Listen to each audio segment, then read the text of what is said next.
Hi friends, இன்றைக்கி எல்லாருக்குமே ரொம்பவுமே பிடித்தமான தக்காளி சாதம் தாங்க செய்ய போகிறோம். இது கூடவே முட்டை ஃப்ரை இல்லாட்டி பொட்டேட்டோ ஃப்ரை அவ்வளோ சூப்பரான காம்பினேஷனுங்க. வாங்க தக்காளி சாதம் எப்படி பண்ணுறதுன்னு பார்க்கலாம்.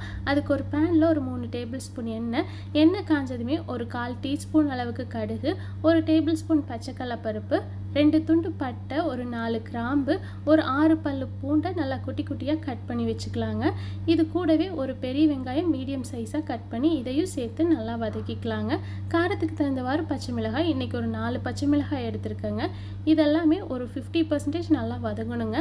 வதங்கினதுக்கப்புறமா கொஞ்சமாக பெருஞ்சீரகம் அதையும் சேர்த்துக்கலாம். வாசனைக்காகத்தாங்க சேர்த்துறோம். இது வேண்டான்னு நினச்சிங்கன்னா ஸ்கிப் பண்ணிக்கலாம். ஒரு 1/2 டேபிள் ஸ்பூன் இஞ்சி பூண்டு பேஸ்ட் அதையும் சேர்த்து நல்லா வதக்கிக்கலாங்க.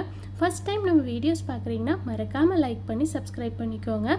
இப்போ இதோட பச்சை வாசனையெல்லாம் போகிற அளவுக்கு வதக்கினதுக்கப்புறமா ஒரு 2 பெரிய சைஸ் தக்காளி எடுத்துருக்கோங்க. அதை மீடியமாக கட் பண்ணி வச்சுக்கலாம். அதையும் இது கூட சேர்த்து நல்லா வதக்கிக்கலாங்க. தக்காளி நல்லா பேஸ்ட் ஆகிற அளவுக்கு வதக்கணுங்க. இப்போ நல்லா வதக்கிக்கலாம். இப்போ இந்த தக்காளி சாதத்துக்கு தேவையான அளவுக்கு உப்பு சேர்த்து நல்லா வதக்கிக்கலாங்க. இது கூடவே கொஞ்சம் வாசனைக்காக கருவேப்பிலை சேர்த்துக்கலாம். இப்போ கொஞ்சம் பவுட்ரு மசாலா எல்லாமே ஆட் பண்ண போகிறோங்க. ஒரு 1/4 டேபிள் ஸ்பூன் மஞ்சத்தூள், ஒரு 3/4 டேபிள் ஸ்பூன் காஷ்மீரி மிளகாய்த்தூள், கொஞ்சமாக கறி மசாலா, ஒரு 1/2 டீஸ்பூன் அளவுக்கு பெருங்காயத்தூள் சேர்த்து நல்லா வதக்கிக்கலாங்க. இதோட பச்சை வாசனை போகிற அளவுக்கு வதக்கிக்கலாம். இது ஒரு சூப்பரான ரெசிபிங்க. நம்ம ஸ்கூலுக்கெல்லாம் கொடுத்து விடலாம். ரொம்ப டேஸ்ட்டாக இருக்கும். கிட்ஸ்க்கெல்லாம் ரொம்பவுமே பிடிக்குங்க. அதே மாதிரி நம்ம எங்கேயாவது போகிறோன்னா இதை நீங்கள் பேக் பண்ணி கூட எடுத்துக்கலாம். இப்போ தக்காளியை ஒரு 5 மினிட்ஸ் மூடி வச்சு வேக வச்சுக்கலாங்க.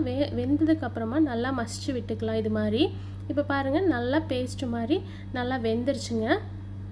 இன்றைக்கி ஒரு 2 குட்டீஸ் கலவாத்தான் இன்றைக்கி சாப்பாடு தாளிக்கிறேங்க. அதுக்கு 1 கப் அளவுக்கு பொன்னி ரைஸ் ஃபஸ்ட்டே வடித்து நல்லா ஆற வச்சு எடுத்தாச்சுங்க. அதை இது கூட சேர்த்து நல்லா கலந்து விட்டுக்கலாம். இது மாதிரி நீங்களும் கண்டிப்பாக ட்ரை பண்ணி பாருங்கள். ரொம்ப சூப்பராக இருக்குங்க. பாருங்கள், இப்போ நல்லா உதிரியாக நம்மளோட தக்காளி சாப்பாடு சூப்பராக ரெடி ஆயிடுச்சுங்க. இது கூடவே கொஞ்சமாக வாசனைக்காக கடைசியாக மல்லித்தலை சேர்த்துக்கலாம். சேர்த்து நல்லா கலந்து விட்டுக்கலாங்க. இன்றைக்கி என்னோடய குட்டீஸ்க்கு இதுதான் லஞ்ச் பாக்ஸ் ப்ரிப்பேர் பண்ணியிருக்கேங்க. நீங்களும் இது மாதிரி செஞ்சு பார்த்துட்டு எப்படி இருக்குன்னு மறக்காமல் கமெண்ட் பண்ணுங்கள். நம்ம நெக்ஸ்ட் வீடியோவில் இன்னொரு சூப்பரான ரெசிபியில் பார்க்கலாங்க. பாய், தேங்க்யூ.